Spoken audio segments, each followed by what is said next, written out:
So ఇప్పటి వరకు ఉపనిషత్తుల మీద నేను వ్యాఖ్య చేయలేదు, ఎందుకంటే తొందర ఏమి లేదు. ఏ పనైనా లైఫ్ అంతా చేయాలనుకుంటున్నా కాబట్టి ఎప్పుడు చేసినా ఏమీ కాదు. ఇంకోటి, నేను వ్యాఖ్య చేసినా చేయకపోయినా సత్యానికి వచ్చే ఢోకా లేదు, అది ఎప్పుడు ఉంటుంది. అడవిలో పూచిన గులాబీని ఒకడు బాగుంది అన్నా బాగలేదన్నా అది ఉండేదేదో ఆల్రెడీ ఉండే ఉన్నది. అట్లా సత్యము.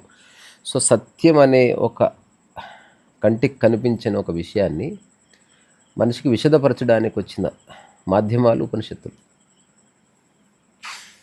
మనకి వేదము, ఆ తర్వాత బ్రాహ్మణికము, అరణ్యకము, ఉపనిషత్తుని 4 భాగాలుగా చెప్తారు జ్ఞానాన్ని. సో మనిషి ఏమీ లేని రోజుల్లో వర్షం పడ్డది ఒకరోజు. ఈ చిన్న బేసిక్ అండర్స్టాండింగ్ నేను చెప్తున్నది. లోపలికి వెళితే ఓ గ్రంథం రాయొచ్చు. ఏమీ లేని రోజుల్లో మీరు అడవిలో ఒక్కరే ఉన్నారు, మీతో పాటు ఒక 2-3 మానవ జాతి ఉంది. ఇక ఆ ఊరు దాటితే, అడవి దాటితే మనిషి ఉంటాడన్న ఆలోచన కూడా మీకు లేదు. మీ దగ్గర ఏ సమాచారం లేదు, మీ దగ్గర ఏ జ్ఞానము లేదు, మీ దగ్గర సంపద లేదు, వస్తువులు లేవు, నాదన్నది లేదు, కోల్పోయేది లేదు. అట్లాంటి అవస్థలో మనిషికి ఖచ్చితంగా అవసరమైంది ఏమిటంటే ఆహారం ఒకటే, అంతకుమించి ఏమి లేదు. అంతే. ఆకలి ఉంది కాబట్టి చుట్టుపక్కల ఎలక తింటుంటే చూశాడు, పులి తింటుంటే చూశాడు, అట్లా ఎలా తినాలో ఒక అవగాహన వచ్చేసింది. సో మనిషి తాను వ్యక్తిగతంగా చేయవలసిందేమీ లేదు, తాను ప్రకృతిలో ఒక భాగమై ఉన్నాడు అని ఎరక కూడా లేని రోజుల్లో హఠాత్తుగా రోజు వర్షం పడ్డది. భయపడ్డాడు, ఎందుకంటే పైనుంచి వచ్చింది కదా. ఇప్పుడు మనకి ఎప్పుడన్నా పులిని చూస్తే భయం అవుతుంది, లేక లేక చూస్తాం కాబట్టి. అసలు పులిలాగా ఉండి, దానికి ఏనుగు తొండం ఉండి, దానికి రెక్కలుండి 25 కాళ్ళు ఉన్నాయి అనుకో, మానవ జాతి మొత్తం భయపడుతుంది, ఫస్ట్ అలర్ట్ అయిపోతారు. అది అంటే కుక్క కంటే మచ్చిక చేసుకునే జంతువు అయినా కూడా దాని ఆకారం వింతకుంది కాబట్టి మనకు నమ్మబుద్ధి కాదు. అట్లాగే మనిషి తొలినాళ్లలో ప్రకృతిలో ఏం జరిగిందో, అది ఎందుకు జరుగుతుందో తెలియదు, ప్రశ్నించే మనస్తత్వం లేదు కనుక ఉన్నదాన్ని యథావిధిగా అంగీకరించాడు, వేరే ఆప్షన్ లేదు కాబట్టి. అలాంటి టైంలో ఎండ వచ్చింది, జ్వరం వచ్చింది, మరణం వచ్చింది, వర్షం వచ్చింది, ఆకలి వచ్చింది, తుమ్ము వచ్చింది, దగ్గు వచ్చింది, ప్రతిదీ ఆశ్చర్యమే. పుట్టిన పిల్లవాడి పరిస్థితి, వాడికి చెంబు చూసినా ఆశ్చర్యమే, టీవీ చూసినా ఆశ్చర్యమే, కదులుతున్నది చూసినా ఆశ్చర్యమే, కదిలింది చూసినా ఆశ్చర్యమే. అట్లా ఒకరోజు వర్షం పడ్డది.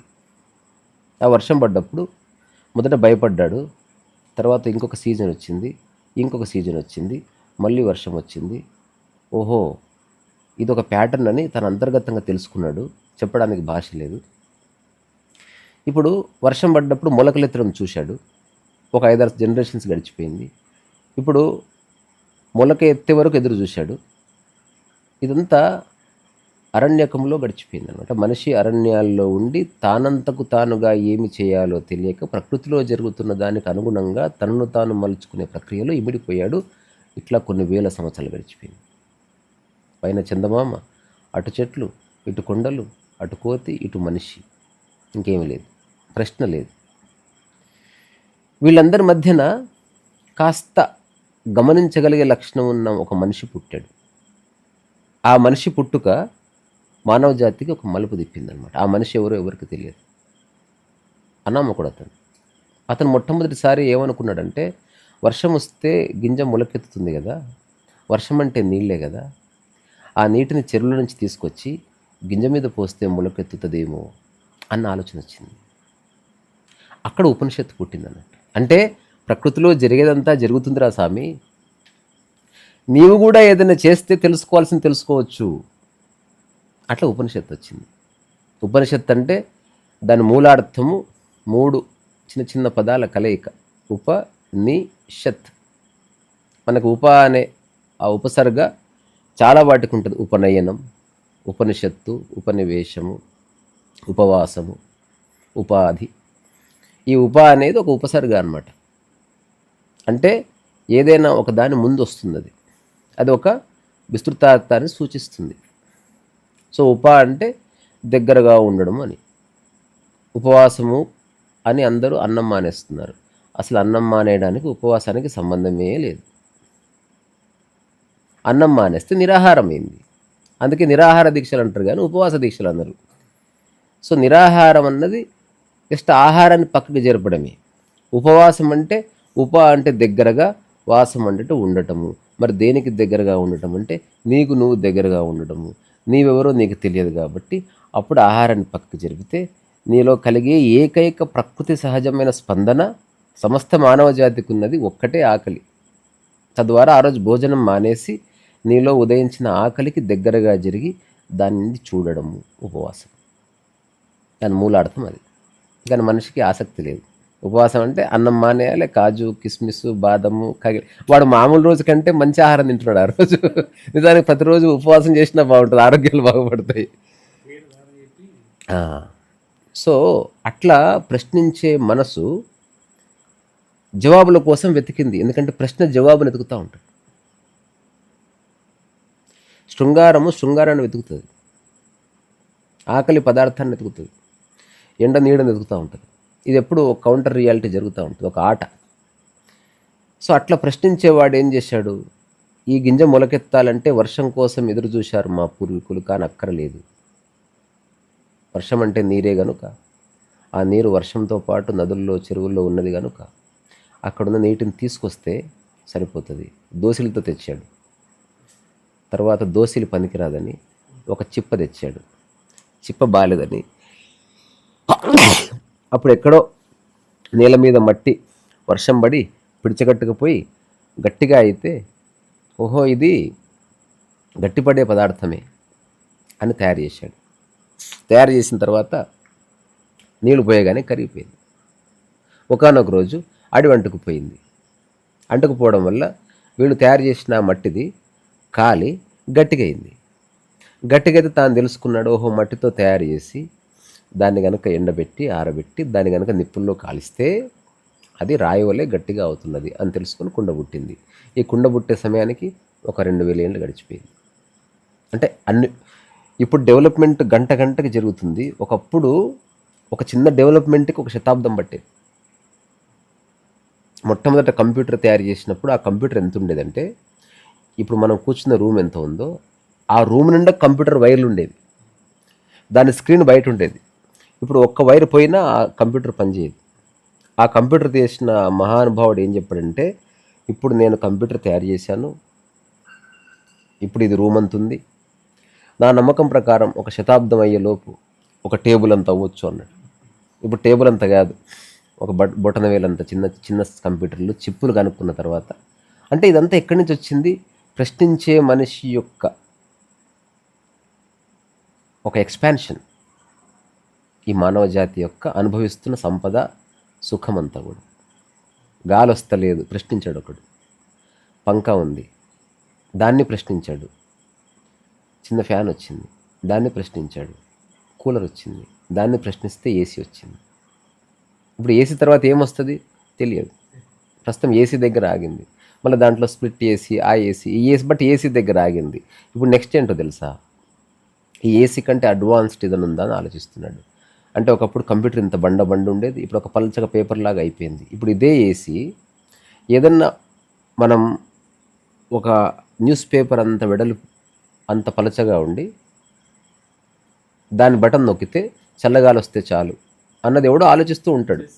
మేబీ ఈ క్షణం నేను ఆలోచిస్తున్నాను కాబట్టి ఇదే ఆలోచన కొన్ని వేల కిలోమీటర్లు ప్రయాణించి అదే ఆలోచన ఫ్రీక్వెన్సీ ఉంది ఇంకో మైండ్కి చేరి వాడి దగ్గర సరైన ఎక్విప్మెంట్ ఉండటం చేత వాడు తయారు చేయవచ్చు. ఇట్లా ఉపనిషత్తు అంటే మూలార్థం ఏమిటి? ఉప అంటే దగ్గరగా, నీ అంటే కాస్త కింద, షట్ అంటే కూర్చోవడం. సో పైన కూర్చునేవాడు కింద కూర్చునేవాడికి మధ్య జరిగిన ఒక సంవాదం ఉపనిషత్తు. ఇంకా దాన్ని సరైన పరిభాషలో సరళతరం చేయాలంటే గురువుకు శిష్యుడికి మధ్య జరిగిన ఒక సీక్రెట్ కాన్వర్జేషన్. ఇప్పుడు నేను మాట్లాడుతున్నాను, మీరు వింటున్నారు. ఇది మన ఇద్దరికి పర్సనల్. నేను మిమ్మల్ని చూస్తూ చెప్తున్నా.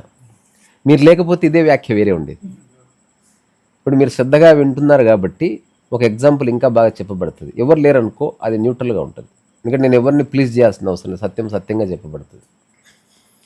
సో అట్లా భూమి మీద దాదాపు 183 ఉపనిషత్తులు జన్మ తీసుకున్నాయి మన భారతదేశంలో.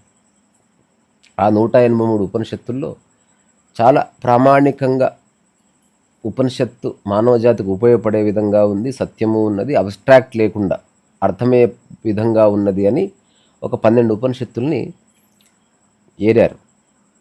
ఆ 12 ఉపనిషత్తుల మీద ఆదిశంకర భగవత్పాదుల వారు వ్యాఖ్య రాశారు. అందులో అతి చిన్న ఉపనిషత్తు మాండూక్యోపనిషత్తు. ఉపనిషత్తు ఉన్నదే, దాని మీద భాష్యం రాశారు. మనకు భాష్యం 2 రకాలు, భాష్యం అని కారికా భాష్యం అని 2 రకాలు, వాటి కారికలని పిలుస్తారు.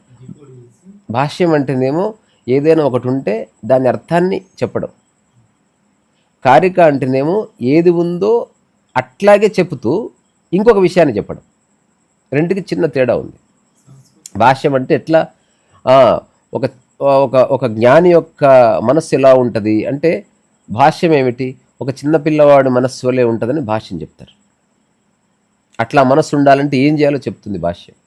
అలా మనస్సు ఉన్నవాడు ఏమేం చేస్తాడు, అతను ఆ మనస్సు కోసం ఎలాంటి ప్రయత్నాలు చేశాడు, ఆ మనస్సు ఎలాంటి పరిస్థితులు ఏర్పడుతుందని భాష్యం. కారిక అంటే ఆ మన జ్ఞాని యొక్క మనస్సు యొక్క స్థితిని ఎగ్జాక్ట్గా వివరిస్తూ మళ్ళీ అట్లాగే ఒక శ్లోకం చెప్తారనమాట. అంటే ఒక పెద్ద సముద్రం మంత్రం అయితే దాని యొక్క నీటి బిందువు కారిక అవుతుంది. ఆ నీటి బిందువుతో ఏమేమి చేయొచ్చు అనేది భాష్యం. ఇది కొంత లోతైన విషయం అనుకుందా, అంటే మామూలుగా చదివితే తెలుస్తుంది. సో ఇప్పుడు అన్ని ఉపనిషత్తుల్లో అత్యంత చిన్న ఉపనిషత్తు మాండూక్య ఉపనిషత్తు, ఓన్లీ 15-16 శ్లోకాల కలయిక, అక్కడితో అయిపోయింది. ఇంకా స్ప్రింట్ చేస్తే ఒక పేజీ ఇటు 6 శ్లోకాలు అటు శ్లోకాలు అయిపోయింది. అంటే అతి తక్కువ శ్లోకాల్లో జీవితానికి సంబంధించిన మూలాన్ని చాలా బాగా చెప్పారనమాట. మరి ఉపనిషత్తుకి ఎక్కడ కూడా గ్రంథకర్త పేరు ఉండదు. ఇప్పుడు మాండూక్యోపనిషత్తు అంటారు, కానీ మాండూక్యోపనిషత్తుని ప్రవచించింది ఎవరికి తెలియదు. కొన్ని ఏమో ఆ ఋషి పేరు మీద ఉంటుంది. అంటే బృహదారణ్యకుడు నుంచి బృహదారణ్యక ఉపనిషత్తు వచ్చిందని, కీరోపనిషత్తు లేదా కఠోపనిషత్తు అంటే కఠ అనే ఒకానొక ఋషి నుంచి వచ్చిందని ఏదో చెప్తారు. మరి చాలామంది ఈ ఉపనిషత్తులను అధ్యయనం చేసిన వాళ్ళు ఏం చెప్పారు, మాండూక్య ఉపనిషత్తు కూడా ఒకానొక పోలిక నుంచి వచ్చింది. మండూకం అంటే కప్ప. మరి కప్పకు ఆధ్యాత్మికతకి ఏం సంబంధం అంటే, జ్ఞాని యొక్క జీవన విధానానికి కప్ప జీవన విధానానికి ఒక దగ్గర పోలిక ఉందని పోల్చారు. కప్ప సంవత్సరంలో ఒక 8 నెలలు బాయిలో ఉమ్మును ఉంటుంది. జ్ఞాని కూడా ఏకాంతంలో అట్లా ఉంటాడు. కప్ప వర్షం రాగానే థ్రిల్ అయిపోయి బయటికి గంతులేస్తుంది. జ్ఞానికి జీవితం అర్థం కాగానే తన గుహ నుంచి బయటకు వచ్చి ప్రపంచంలోకి వస్తాడు.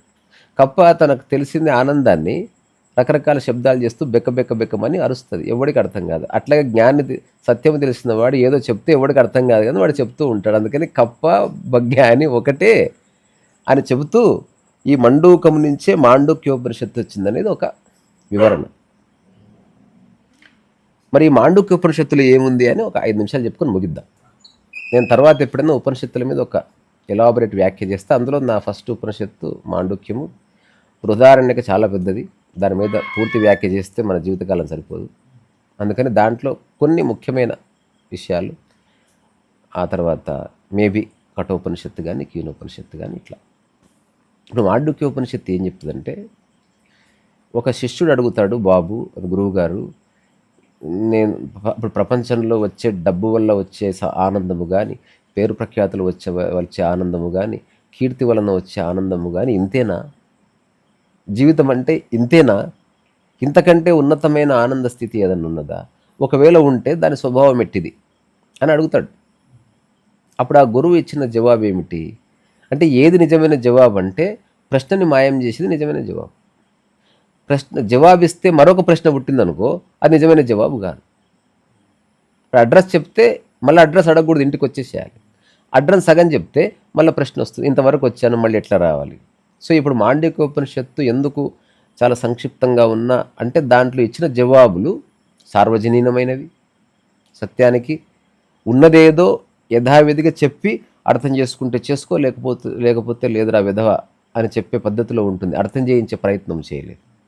ఇప్పుడు దానికి ఒక చిన్న ఎగ్జాంపుల్ ఎట్లా తీసుకోవచ్చు అంటే, ఒక మామూలుగా పల్లెటూరులో పుట్టిన యువకుడు కలెక్టర్ అయ్యాడు. కలెక్టర్ ఎందుకు అయ్యారు అంటే, కలెక్టర్ అనే ఒక ఉపాధి ఉంది కనుక, కలెక్టర్లు చాలామంది ఉన్నారు కనుక తనకు కలెక్టర్ అవ్వాలనిపించింది. అంటే తాను కాని దాన్ని తాను అవ్వాలంటే ఏం చేయాలో తెలుసుకొని బాగా చదువుకొని స్టేట్ ర్యాంక్ వచ్చి ఆ తర్వాత సివిల్స్ ప్రిలిమ్స్ మెయిన్స్ రాసి ఇంటర్వ్యూ అటెండ్ అయ్యి ఆ తర్వాత కలెక్టర్ అయ్యాడు.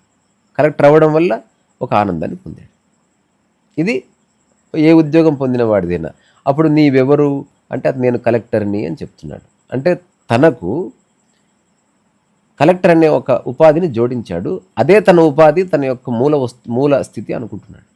ఈ ప్రపంచంలో నేనెవరు అన్నదానికి మూడు వ్యాఖ్యలు ఉంటాయని చెప్తారు. ఒకటి, నేనెవరని నేను అనుకుంటున్నది, నేనెవరని నీవు అనుకుంటున్నది విని అది నిజం అనుకుంటున్నది, ఆ తర్వాత ఈ రెండింటికి అతీతంగా ఉన్న నిజమైన నేను అని. సో నేనెవరు అనుకుంటే నేను కలెక్టర్ అని అనుకున్నాడు ఒకడు.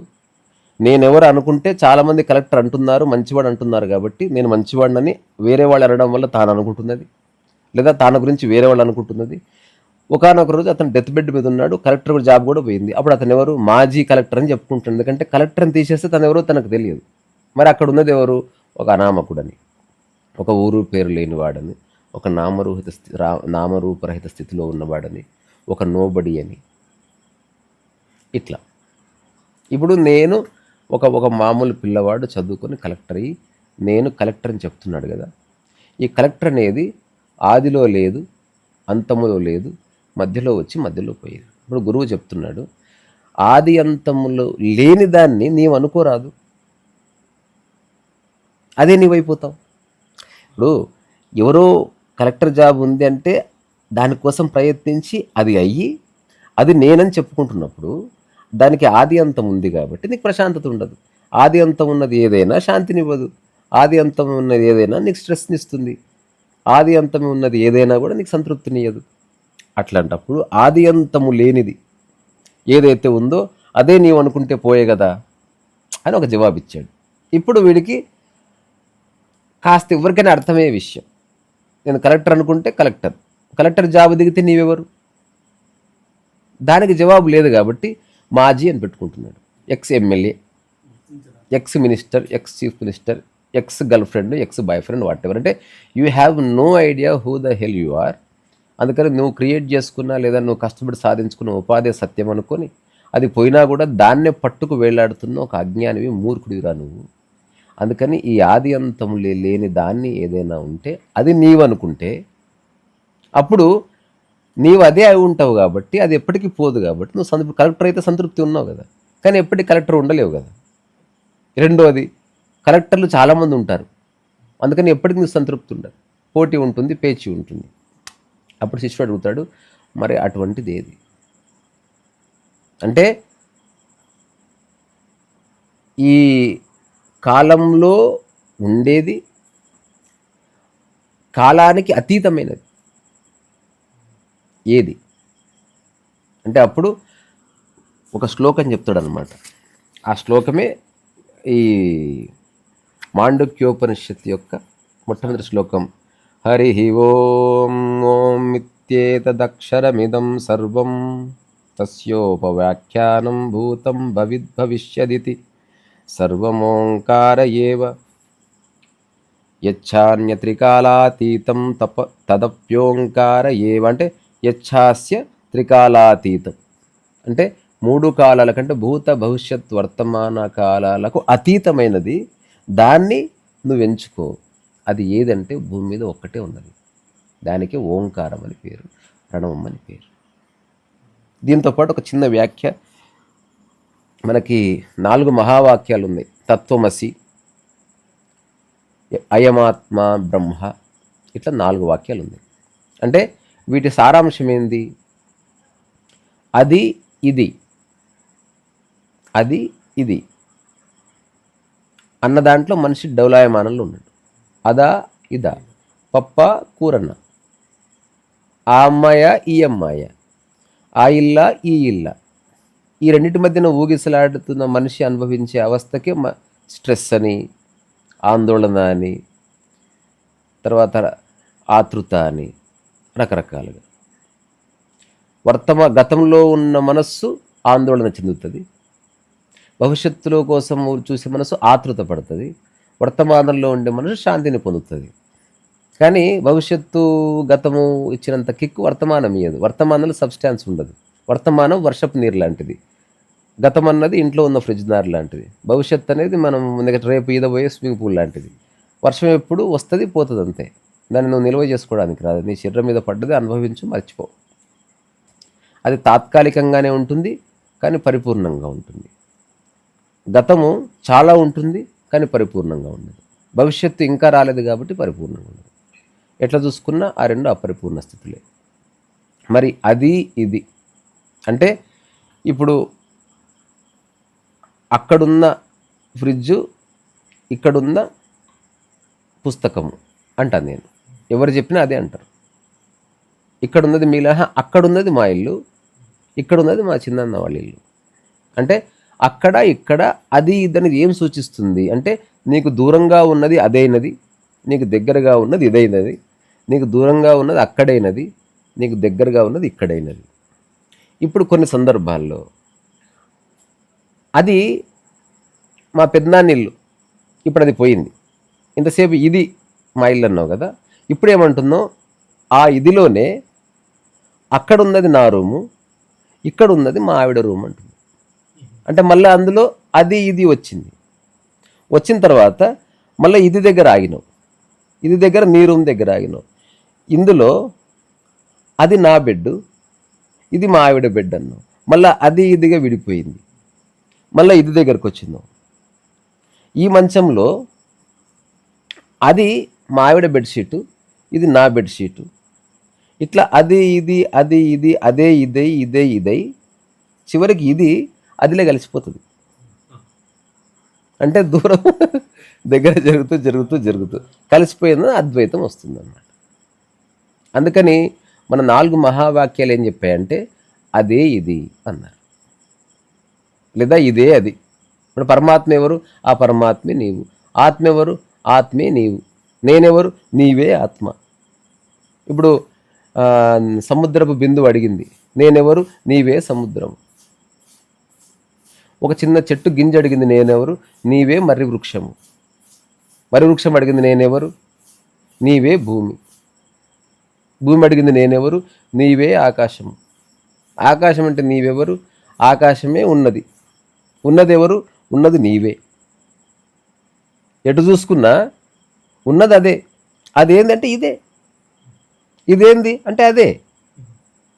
మరి అది ఇది లేకుండా పేరు చెప్పొచ్చు కదా. అట్లా పేరు చెప్పకూడని విషయానికి పెట్టిన పేరే ఆత్మ, అట్లా పేరు పెట్టకూడని విషయానికి పెట్టుకున్న పేరే ఆనందము, అట్లా పేరు పెట్టకూడని విషయానికి చెప్పే ప్రయత్నం చేసి ఆ ప్రయత్నానికి సత్యం అని పేరు. అట్లా పేరు పెట్టకూడని ఒకానొక విషయాన్ని అర్థం చేసుకోవడానికి చేసే ప్రయత్నానికి సాధన అనే పేరు. అట్లా పేరు పిలుచుకోలేని ఏదైతే ఉందో అది అర్థం చేసుకునే ప్రయత్నం చేసే పుస్తకమే గ్రంథము, ఆధ్యాత్మిక గ్రంథం అని పేరు. ఆ పేరు పెట్టడానికి లేదా సాధ్యము కాని దాన్ని వివరించే ప్రయత్నం చేసేవాడే గురువు అని పేరు. ఆ పేరు పెట్టలేని దాన్ని అర్థం చేసుకోవడానికి మనం కూర్చున్న ప్రదేశమే ఆశ్రమం అని పేరు. ఆ పేరు పెట్టని దాన్ని హఠాత్తుగా అర్థమైనప్పుడు మనకు కలిగిన అనుభూతే జ్ఞానోదయం అని పేరు. ఇట్లా ఉన్నదే అది. చివరికి అదేంది? ఇదే. ఇదేంది? అదే. అంటే బిందువే సింధువు. ఇప్పుడు కొన్ని వేల కోట్ల సంవత్సరాల క్రితం ఒక మహావిస్ఫోటనం జరిగింది. ఆ మహావిస్ఫోటనం జరిగి ఒక బాంబులాగా పేలింది. పేలి లక్షల కోట్ల కోటాను కోట్ల ముక్కలుగా విడిపోయింది. ఇది అర్థం చేసుకోవాలంటే ఒక ఖాళీ కుండ ఎత్తి కిందేయండి. ఇంకా బాగా అర్థం కావాలంటే ఒక బియ్యం బస్తాని కింద చిల్లు పెట్టి వదిలేస్తే బియ్యం అంతా తుప్పుకొని పడ్డాయి. అంటే ఒక బస్తా ఇప్పుడు 1000 బియ్యపు గింజలుగా మారి ఆ బియ్యపు గింజలు నేలకు తాగిన ఫోర్స్తో మొట్టమొదట తాకింది చాలా దూరం ఎగిరిపడ్డది, మెల్లమెల్లగా తాకింది అక్కడే ఉంది. ఇప్పుడు ఒక్కొక్క గింజ ఒక్కొక్క గెలాక్సీ అనమాట. ఆ బియ్యపు గింజలో ఉన్న ఒక్కొక్క కణము ఈ గ్రహాలు, ఉపగ్రహాలు, నక్షత్రాలు, పాలపుంతలన్నీ కూడా. అట్లా ఎన్ని బియ్యపు గింజలుగా చీలిపోయిందో అట్లా కింద పడ్డ 1 కోటి బియ్యపు గింజల్లో 1 బియ్యపు గింజ మన గ్యాలక్సీ. ఆ బియ్యపు గింజను గనక 1 కోటి భాగాలు చేస్తే అందులో ఒక భాగం మన భూమి. ఆ భూమిని మనం 1,00,000 భాగాలు చేస్తే చెట్లు, అట్లా ఒక మనిషి. అంటే ఎప్పుడో ఒకప్పుడు జరిగిన బిగ్ బ్యాంగ్ యొక్క ఒకానొక ఎక్స్పాన్షనే నీవు. తద్వారా అదే నీవు. నువ్వు ప్రత్యేకంగా ఏమీ లేవు. ఇప్పుడు ఒక లాంగ్ షాట్లో చూస్తే మన విశ్వంలో లేదా శూన్యంలో, ఆ మహాశూన్యంలో ఏముంది అని తెలుసుకోవడానికంటే మనిషి ఉన్న చోటనే మాట ఉంది, మనిషి లేకపోతే మాట లేదు, మౌనమే ఉంది లేదా ప్రణవం ఉంది. తర్వాత ప్రకృతిలో అరిచే అన్ని ప్రాణుల అరుపుల్లో ఇప్పుడు మనకి వెనక కిరికిరి కిరికిరి కిరికిరి అని వినిపిస్తుంది, అదొక ప్యాటర్న్, అది ఎప్పుడు అలాగే అరుస్తుంది, 1,00,000 ఏళ్ళైనా అలాగే అరుస్తుంది. వాటిలో సంస్కరణ లేదు. ప్రకృతి సంస్కరణకు అతీతం. ప్రకృతి అంటే ఏది ఉందో అది ఉంది, అది జబర్దస్త్ ఉంది, పర్ఫెక్ట్ ఉంది, బాగుంది, బాత్కతం, నో నీడ్ టు ఆల్టర్. అది మన ఇల్లు కాదు మార్చుకోవడానికి. మన ఇంటికి రంగులు వేస్తాం, ప్రకృతికి కూడా వేస్తాడు రంగులు. సో మనిషి సృష్టించింది బాగుండదు కాబట్టి వాడు మార్పులు చేర్పులు చేస్తూ ఉంటాడు. ప్రకృతి స్వయం పరిపూర్ణము సత్యము కాబట్టి దాంట్లో మార్పులు చేర్పులు లేవు కదా. ఇప్పుడు ఆ మహాశూన్యం లోపట ఇప్పుడు టెక్నాలజీ వచ్చింది కాబట్టి ఆ టెక్నాలజీలో ఒక చిన్న ఇయర్, ఒక మైక్ లాంటిది పెట్టారు. పెడితే ఏమి వినిపిస్తుంది అంటే అఖండమైన ఓంకారం వినిపిస్తున్నది. ఓంకారం అంటే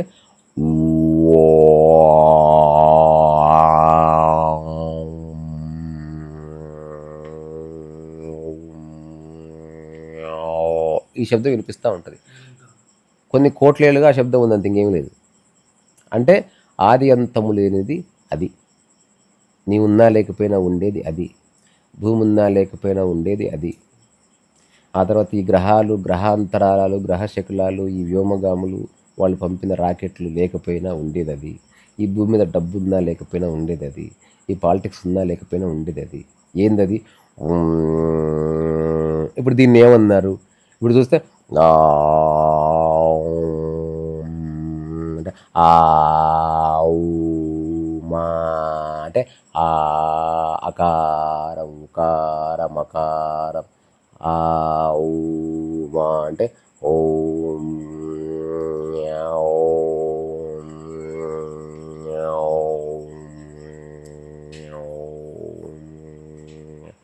ఓం అని. అందుకే పుట్టిన పిల్లవాడు మొట్టమొదటి చేసేది అకారమే, నడుస్తాడు. ఆ తర్వాత ఉకారం ఉమ్మ ఉమ్మ ఉమ్మ అంటాడు. తర్వాత మకారాలతో దమ్మా ఖరాబ్ చేసుకుంటాడు. ఈ మా మధ్యన సింక్రోనైసిటీ దెబ్బతినడం వల్ల మనసు ఒక కావికలం అయిపోయింది. అందుకే ఆ ఊమా శబ్దం యొక్క కలయిక ఓంకారము, ఆ ప్రణవము నీవు అని గుర్తించు. ఎందుకంటే ఎప్పుడు ఉండేది.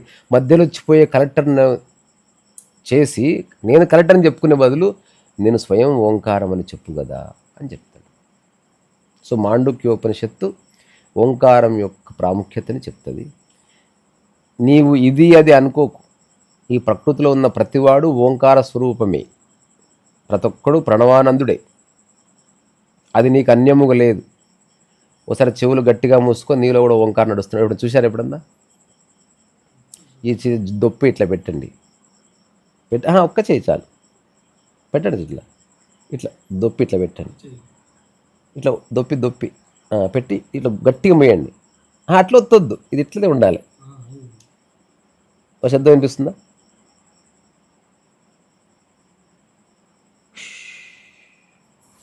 రెండు మొయ్యండి.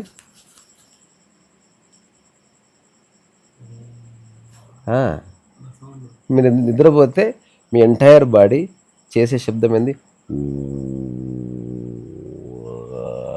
అని అంటూ ఉంటాం. అది పిల్లిలో మనకు కనిపిస్తుంట అంటూ ఉంటుంది. అది పిల్లి అంటుంది అంటలేదు. పిల్లితో ప్రకృతి అట్లా అనిపిస్తుంది. పిల్లి అరుస్తలేదు. అది పిల్లి అరిస్తే పిల్లి ఎప్పుడు నిద్రపోతుంది? అది ఎలకను పడుతుంది, అది అరుస్తలేదు అట్లా, దాని శబ్దం అది. సో ఈ శ్లోకం యొక్క తాత్పర్యం అదే.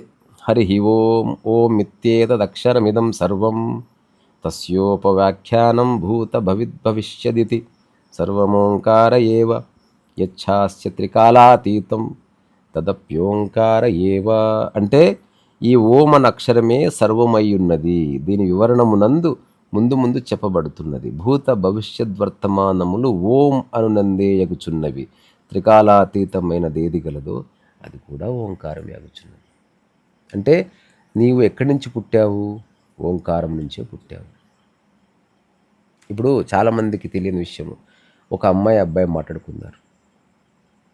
నీ కులం ఏంది, నా కులం ఏంది, నీ పాట ఏంది, నా పాట ఏంది, నీకు ఇష్టం ఏంది, నా ఇష్టం లేదు, నీకు ఐస్ క్రీమ్ ఇష్టమా, నాకు జిలేబీ ఇష్టమా. ఇప్పుడు ఒకరి భుజాల మీద ఒకరు వేసుకున్నారు, మాటలు పక్కకు జరిగాయి, ఇద్దరు పెదాలు కలిసాయి, మాట ఆగిపోయింది. ఇప్పుడు శృంగారంలో ఒకరి మీద ఒకరు దొల్లుతున్నారు, మాట ఆగింది, మైండ్ ఆగింది. ఇప్పుడు శృంగారం చేస్తున్నది ఎవరు? స్వయం ప్రకృతి. ఆ శృంగారం చేస్తున్నప్పుడు ఓన్లీ మూలుగు మాత్రమే ఉంటుంది, మళ్ళీ అది కూడా ఓంకారం యొక్క తత్వమే. అందుకని నీవు చేస్తున్నది ఏమీ లేదు. చాలామంది అనుకుంటున్నారు వాడు శృంగారం చేస్తున్నట్టు. చేశాడే అనుకో, వాడు అండాన్ని ఆ తర్వాత వీరెక్కడానికి కలుపుతున్నాడా? అది ఎవరు కలుపుతారు? పోని కలిపారే అనుకో, అది ఇన్ని కోట్ల సంవత్సరాలుగా కొంచెం కూడా లయ తప్పకుండా వితౌట్ ఫెయిల్ ఎందుకు జరుగుతుంది? ఎందుకంటే మనిషి వేలు అందులో పెట్టడానికి లేదు. మనిషి వేలు ఎక్కడ పెడితే అక్కడ పెంట. అందుకని మనిషి చేతిలో పెట్టలేదు అది. అట్లా కాకుండా అండం బయట ఉండి వీరేకణం బయట ఉంటే వీడు నేను ఆఫీస్కి వచ్చినా కలుపుతుంది, వాడు వేస్ట్ చేస్తాడు దాన్ని. ఆ తర్వాత వీరేకణం వీకైనా కలుపుతాడు. ఓ కుంటి పిల్లగాడు గుడ్డి పిల్లగాడు పుడితే అప్పుడు తప్పు నాదవుతుంది. అందుకని నువ్వు చేయాల్సిన పనిని నిమిత్తం మాత్రుడిగా చెయ్యి. అందుకే స్ఖలన సమయంలో మనస్సు ఉండదు. నువ్వు అది పెట్టే సంతకం లాంటిది కాదు, నీ ప్రమేయం లేకుండా జరుగుతుంది. తర్వాత లోపట పడ్డదాన్ని నువ్వు చూడడానికి లేదు. లోపట ఏం జరుగుతుందో ఆవిడకి తెలియదు, భర్తకు తెలియదు. హఠాత్తుగా ఒక సంకేతం బయటకు వస్తుంది, చౌక్కని కక్కుతారు. కక్కింది కూడా ఒక శబ్దమే, మాట కాదు. ఆ తర్వాత నువ్వు మాట్లాడుకో, కానీ అన్ని కేకలు, మూలుగులు, అరుపులు, కేకలు, గుసగుసలు, మౌనమే ఉంది తప్ప మూలంలో మాట లేదు. అట్లా సో ఈ మాండూక్యోపనిషత్తు అంతా ఓంకారం గురించి చెప్తూ ఇక్కడితో అయిపోకుండా ఒక చిన్న మాట చెప్పి ముగిద్దాం, మళ్ళీ ఎప్పుడన్నా మాట్లాడుకుందాం. అదేంది? సరే గురువు గారు మీరు చెప్పినట్టు ఆది అంతములు లేనిది ఓంకారమే అని నాకు అర్థమైనది, కానీ అది నేను అనుకోవడం ఎట్లా? అనుకుంటే అయిపోనుగా. నేను కలెక్టర్ అయ్యానంటే అనుకుంటే అయిపోలే, దానికోసం శ్రమించాను, చదివాను, అక్కడ పోయాను, ఎగ్జామ్ రాశాను, ఎండలో నిలబడ్డాను, పెన్ అరిగిపోయింది, వేరే తప్పు తీసుకున్నాను, ఇదంతా చేసిన తర్వాత ఇంటర్వ్యూకి వెళ్ళాను, మా అమ్మ ఆశీర్వాదం తీసుకున్నాను, దేవుడి దగ్గర గంట కొట్టాను, వీటన్నిటి వల్ల కలెక్టర్ జాబ్ వచ్చింది అనుకున్నానే. మరి ఏం చేస్తే నేను ఓంకారం అని తెలుసుకుంటాను? ఏదో చేయాలి కదా. అప్పుడు గురువు చెప్తాడు, ఏదో చేయడం వల్ల వస్తుంది అని అనుకోనే వద్దు. నీవు నీ యొక్క హృదయం అంటే గుండెకాయ ఎలా ఉందంటే సైన్స్ పుస్తకంలో చూసావు, నువ్వు ఎప్పుడన్నా చూసావా? రెండోది, గుండె కొట్టుకుంటుంది అని సినిమాల్లో చూపిస్తేనో పుస్తకాల్లో చదివితేనో తెలుసుకున్నావు. నీవెప్పుడన్నా చూసావా? నువ్వు చూసినా చూడకపోయినా కొట్టుకుంటూనే ఉందిగా. దేవాలయంలో గంట అప్పుడప్పుడు కొట్టుకుంటుంది, నీ గుడి గంట నీ గుండెలో గంట కొట్టుకుంటూనే ఉంది. అది ఎందుకు కొట్టుకోవాలి? ఏం అవసరం? దానికి ఏమన్నా ప్రత్యేకంగా నువ్వు సపరేలు చేస్తున్నావా? దాన్ని మేకప్ వేస్తున్నావా? దాన్ని నీళ్ళు పోస్తున్నావా? లేదే. సో నీకు అది కొట్టించడానికి నువ్వేమి చేయనప్పుడు, అది కొట్టుకుంటేనే నువ్వు బతుకుతావని తెలిసి కూడా నువ్వేం చేయట్లే, నువ్వేమైనా చేసి చచ్చిపోతుంది. అందుకని ఏదో చేస్తేనే నువ్వు అవుతావు అన్నది కూడా వదిలేయి. అట్లా చెప్పి ఆ తర్వాత ఓంకారం అనేది మనం అంటాము. మీరు గమనించారో లేదు, చాలామందికి తెలియదు. ఇది ఉంది కదా, ఇది ఆ ఊ మ అనే 3 అక్షరాల కలయిక ఓం. ఓకే, దేవనాగరి అనుకుందాం.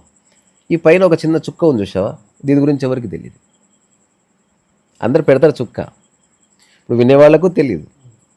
దానికి అనుస్వారం అని పేరు. అనుస్వారం అని పేరు.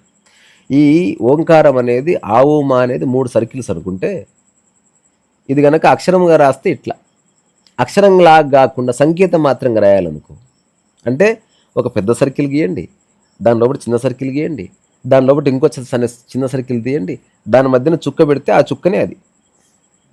మరి ఆ చుక్క ఏమిటి అంటే, మీరు కనుక నదిలో ఒక రాయి వేస్తే ఆ రాయి ఆ చుక్క అయ్యి ఆ రాయి యొక్క అలలు ఒక్కొక్క అల ఒక్కొక్క రింగుగా మారింది కదా.